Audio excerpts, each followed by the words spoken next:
we could fly. Welcome to this new season of the Have a Cup of Johanny podcast. So I want to title this new season that I'm embarking on with I'm growing. So this is going to be the season of growth. And that's what I'm going to share with you throughout the season. So I thank you for coming over here and sitting with me. And I hope you enjoy. Hello, everyone. I am so excited. Because this is the first episode of June. We are in the summer, if you live on this side of the world, right? We have begun summer. Something about new beginnings that recharge me, energizes me. And as a podcast that talks about whoopsies and how they turn into aha, I am excited for this theme this month because it's one of my favorite things to talk about, in my personal life and as well as at work. Now we are diving into the theme of resilience and how we adapt and overcome and grow stronger in the face of change. That if you have been listening to this podcast since last season, you will know that that's kind of like the gist of this entire podcast. All these recording is encountering something that may have been new or may have been challenging, pausing there, learning something from it, and then doing that about face, pivot into something new. And today we're going to focus and give much more detail into that.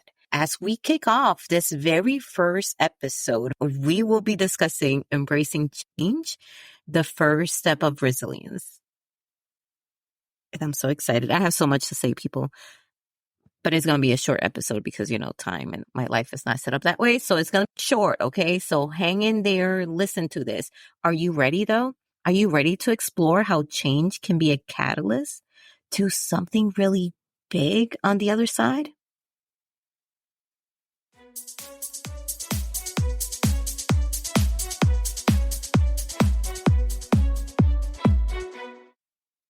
Of course you are. Or else, why would you be here if you weren't ready? All right, let's go.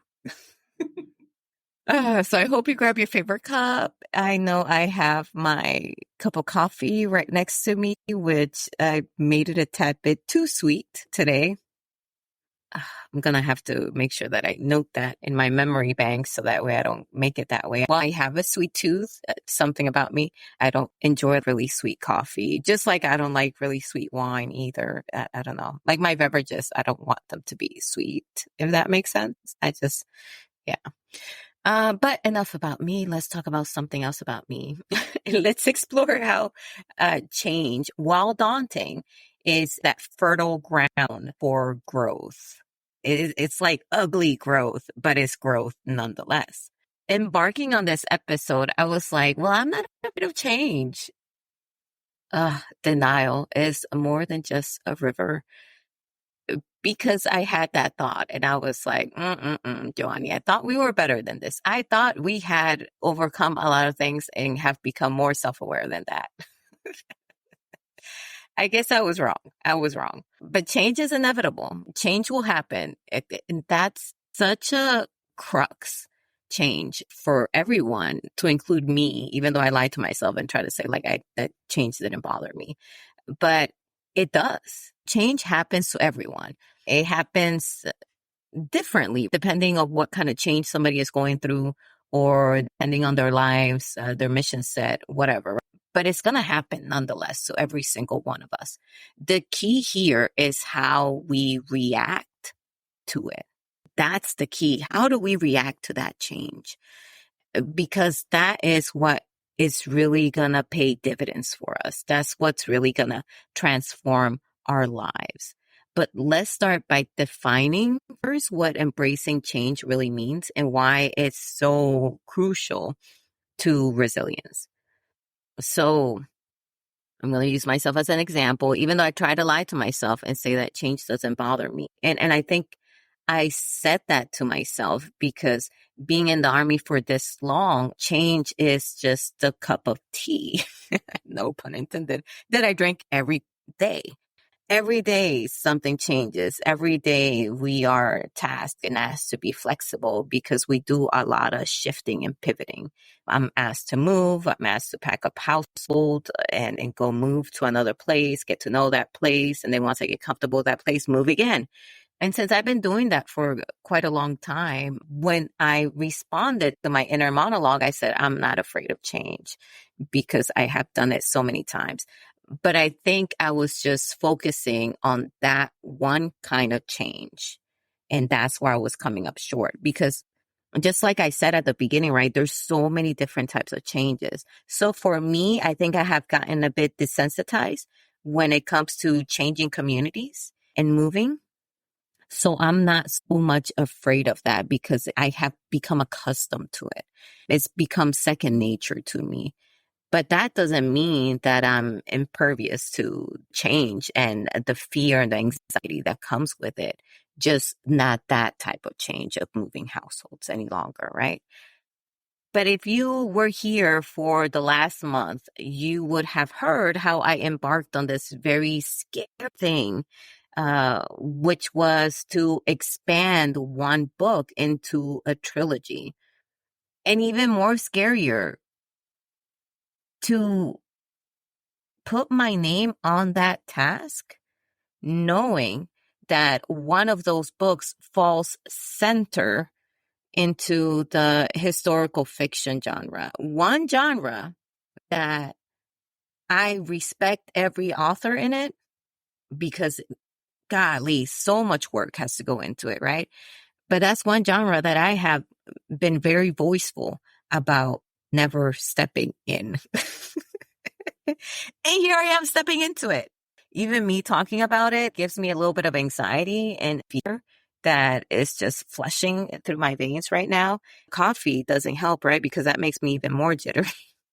Like I just had to take a deep breath just saying that because I am embarking on that.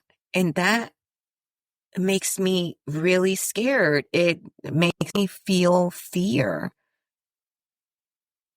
because it is something that I've never done before. I've never written a series, and I for sure have never written any historical piece. And I've been adamant about how I haven't been willing to put in the work that that genre requires before.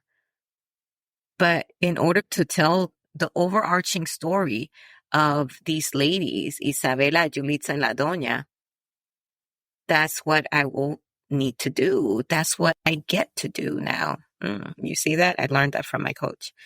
So what I'm getting at is that it was daunting, and it is still daunting to me because I'm fixing to step into unknown territory. Unknown. Like, I don't even know, right? When I take that next step, I don't know what's on the other end of that starting line, how it will require to do all these things that I've never done before. And I think that is the gist of it when it comes to change. It is the unknown that comes with it.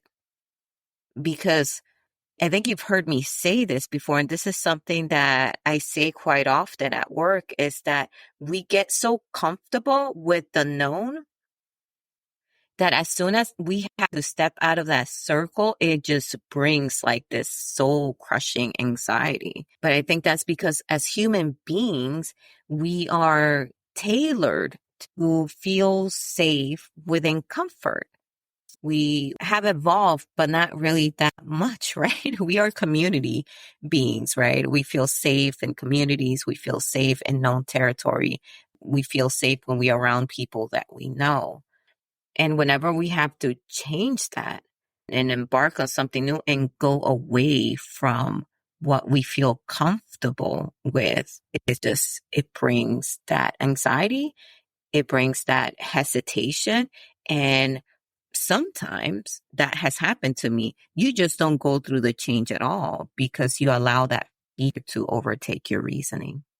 And I keep pulling on my writing career, because that to me is something where I don't have as much sets and reps as I do on other things, like moving every 2 to 3 years, right? Establishing a household, opening up new bills, all of that other stuff, traveling, learning new languages and all of that. That is not daunting to me because I have done that before. Remember, so I immigrated from the Dominican Republic at a very young age. So that was my first introduction to changing my environment. And I did it as a young kid. So it has become second nature by now that I'm in my 40s to really just go through these seasons where I change my environment. But the one thing that I haven't gotten many sets and reps in is, I go back to my writing career, is doing these small pivots in there.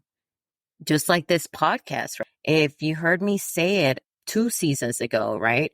I had been having this podcast for a while, but I stopped it. And then I went on to do a co-hosting of another podcast. But because I didn't have the time nor the flexibility to be able to co-host by adapting my schedule to somebody else's schedule because of the job and then my lifestyle really of always changing and moving, it wasn't congruent with that partner. So we had to, she let me go. I should say she let me go. She was like, no, I can't do this anymore. Okay, cool. We'll be right back. Whispers in the shadows. A chill in the air that grips your soul. The past isn't dead. It's alive. It's waiting. It's the devil that haunts me.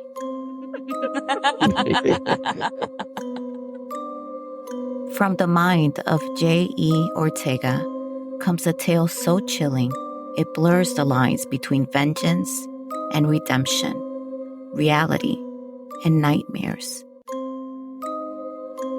Meet Isabela, a woman haunted not just by the ghost of her daughter, but by the sins of her past. As the walls of her sanity crumble, can she escape the grip of a spectral menace?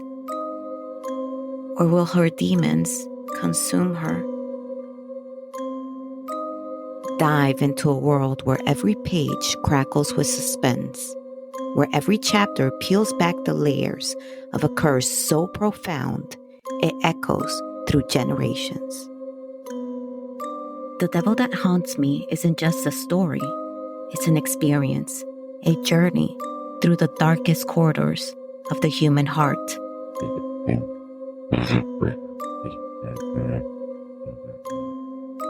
Are you brave enough to face the devil? Are you ready to uncover the truth that haunts us all?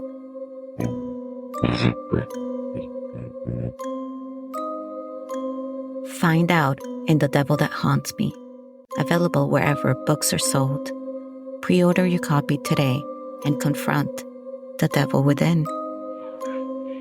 El diablo te espera.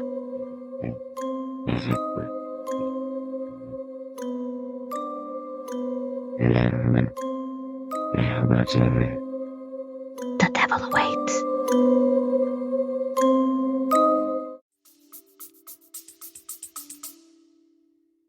And putting on this podcast once again was a daunting thing to do, because in the back of my mind, I was like, well, if I couldn't do that one, what makes me think I can do this one? That was that little nagging voice of fear inside my head when I was thinking about it, because that's with everything, right? It's very rare that I just impulsively do something, unless it's shopping. I have like this philosophy that if I see something that I really, really like, that really tugs at me, I'm going to get it, because I don't want to like go home, think about it, and then not finding there. Mind you, there's like price limit to that when I do that. I'm not going to do that with a really expensive purchase and then put myself in debt because of that. No, I'm not. Yeah, I'm not doing any of that. But I think the most impulse that I get is, shopping. But everything else, I have these thinking sessions. I want to say they are thinking sessions where I really think about it. And sometimes when it's something that is really scary to me, I actually write my pros and cons. On this one, it didn't get to that level. Still, like I went back and forth with that small voice in my head, my fear, trying to save me from failure. And it's okay. So I read Habits of a Happy Brain. And I understand that fear a little bit more. And it's that fear that is there, once again, like from what we came from as when we started as human beings. And like I said, we are community beings. We are meant to thrive in the known, not the unknown, because the unknown can bring us a lot of hardship and sometimes death back then. So you wanted to be within the circle of known people and a known environment to survive. Now that's not so much needed, depending, everybody has their different situations. But generally, that is not needed. You can thrive, you can still be safe when you move from place to place. But that fear, that voice is still there. So I had to prove to that voice by not arguing per se, but having this back and forth conversation about how I can achieve this with having like a better chance at succeeding than failure. Because the chance of failure for everything, I think, my personal opinion, my humble personal opinion, will always be there. Whenever you embark on something, there will always be a chance of success as well as of failure. And I just don't want to ever unrealistically lie to myself and think that everything that I embark on will be super successful. Now, I have a positive mindset where I do like good things to happen from my endeavors, but I also understand that I can also go into the other route and really flop. But if you heard me talk about failure in another episode, you will know that I really see failure as like, ugh, this sucks. I will never do it again. But more as an experiment, to, okay, that didn't work. Let me take a note of that and let me try again. Now tweaking it to incorporate the lesson learned from the previous one. So that helps me as well to embark on new endeavors.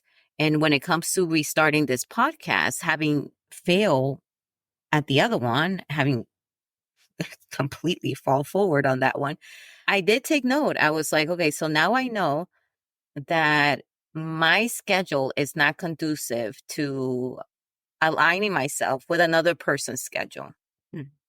Because my schedule is very unpredictable.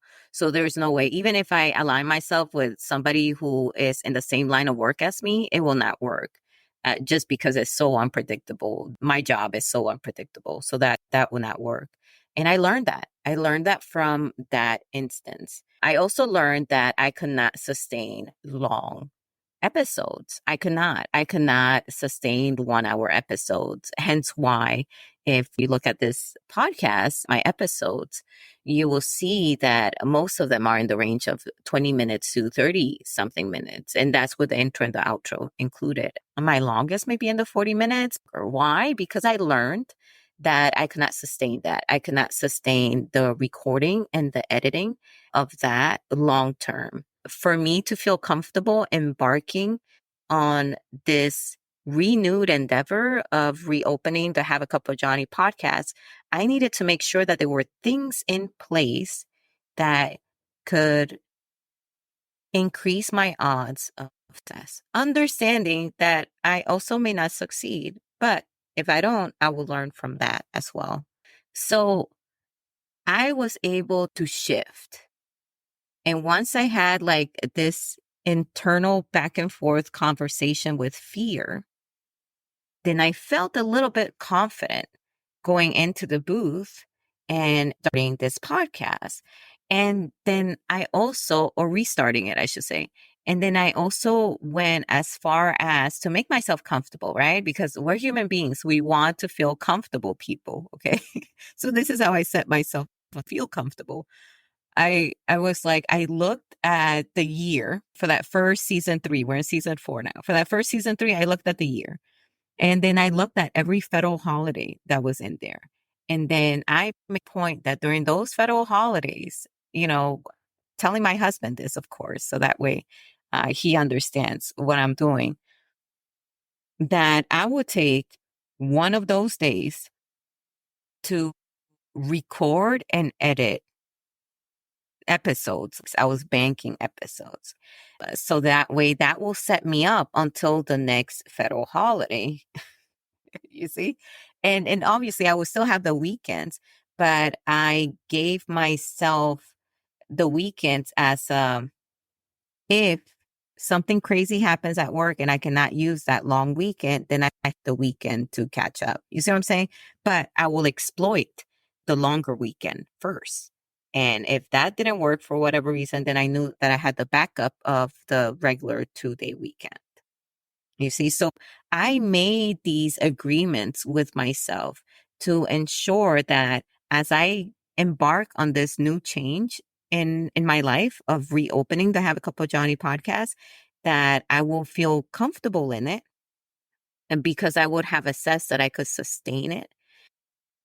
And the impact of change, right? So it can be challenging. You just heard me say like everything that I went through. And while it may sound super easy, and you may think this happened in really swift kind of motion, and right away it did not. It was a lot of back and forth. I sat down with the idea of it for several days. Then I went back and forth with my fear for several days before I actually implemented it. But while it was challenging, it often brings unforeseen opportunities. So for me, one of the motivating factors as to why I wanted to have this podcast is that I wanted to be able to grow in expressing my ideas clearly and succinctly. And I thought that this podcast will help me do that at the very least, right? Like give me sets and reps on that. Hearing myself back, how I articulate an argument also would help me to identify where I digress, where, I go on a tangent and things of that nature. So that way I can grow and get a little better at just speaking and exercising that communicating muscle. And that was a great opportunity for me because now I'm turning this passion project into something that can help me and affect not just my writing career, but also my day job, right? In the Army, able to articulate an argument and speak clearly really is like an essential skill to have in my day job as well. So in a way, I have set myself up with this change that I embrace for this new opportunities that came my way. So knowing that change can be good is one thing, because you can tell yourself, like I told myself about the series, The Devil That Haunts Them, and this podcast. I was like, this is going to be good, right? With the series, I am representing Dominican culture in a different way, in a unique way. With the podcast, this is an opportunity to really build community with other like-minded individuals, as well as be able to enhance my communication skills. But knowing that it's good and totally embracing it are two different things. So how can we practically accept, or even, which will be better, just welcome change into our lives? And I hate to say this because it's something that I hear quite often in the Army, and that is one of the strategies is just to be flexible. We say be flexible, Gumby. If y'all know, you know. Be flexible. I think if you tell yourself, like I tell myself, look, not everything is going to go as planned. Things will not be perfect. Jot it down. These are my inner monologues, right? Jot it down. What didn't go right? See if you can mitigate it for future practice. And if not, then hey, just keep going. Did we die? We didn't. So let's keep going. So staying flexible is key, because We don't want the minor ripples or even the big waves and ripples to deter us from embarking on change, because change is going to be hard and you will feel as if, something is not working, or as if like your life is getting worse as opposed to getting better. But if you stick to it, and this goes really big into habit forming, if you stick to it, you're going to see that positive change. Another strategy will be to just set realistic expectations. You heard me saying that, like, hey, I'm going to start this podcast, but I can't be in there talking for a whole hour because then I cannot sustain that. The editing will be too long. Just to do one episode will take me a whole day. I can't do that. So I set realistic expectations with myself, realistic expectations that I can sustain. So that way, this change, this new podcast that I re-embarked on, I can sustain it. Lastly will be just to maintain a positive mindset.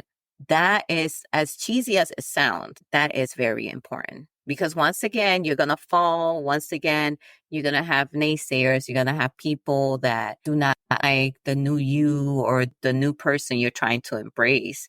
And they're going to say something about it. But as long as you have what I said before, realistic expectations, that back and forth argument with your fear, then you would know that this is something that you want to do. And you got to want it. Because when you do, then that's when you can just maintain that positive mindset, because then you can keep reminding yourself, why are you embarking on this change? Why are you doing that? And I will say, start with that. Figure out why you want to change. Write it down somewhere so that way you can see it. Remind yourself, because that's what's going to allow you to stay positive, to be honest. I encourage you to reflect on a change you're currently facing right now and think about, how can you view it as an opportunity for growth? How?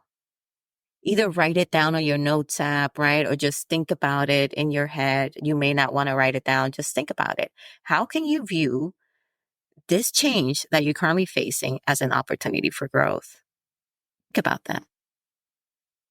But hey, folks, as we wrap up today's episode, remember that embracing change isn't just about surviving. It's about thriving. Embracing change is about thriving. It's about seeing the possibilities, the opportunities, and being resilient enough to take them, to embark on them. So join me next week for another cup as we delve into overcoming fear. We talked a little bit about my fear, right? Which is the second step in our resiliency journey. And we're going to explore how facing our fears head on, oh boy, can lead to empowerment and growth. I hope you're ready for that one. I don't think I am, but okay. See you next Wednesday. Bye. Oh, we could fly. Thank you so much for listening. I want to hear from you. Leave me a comment. Do a rating if you can on the podcast. Share it with somebody you love. But most importantly, come back. See you next time. Bye.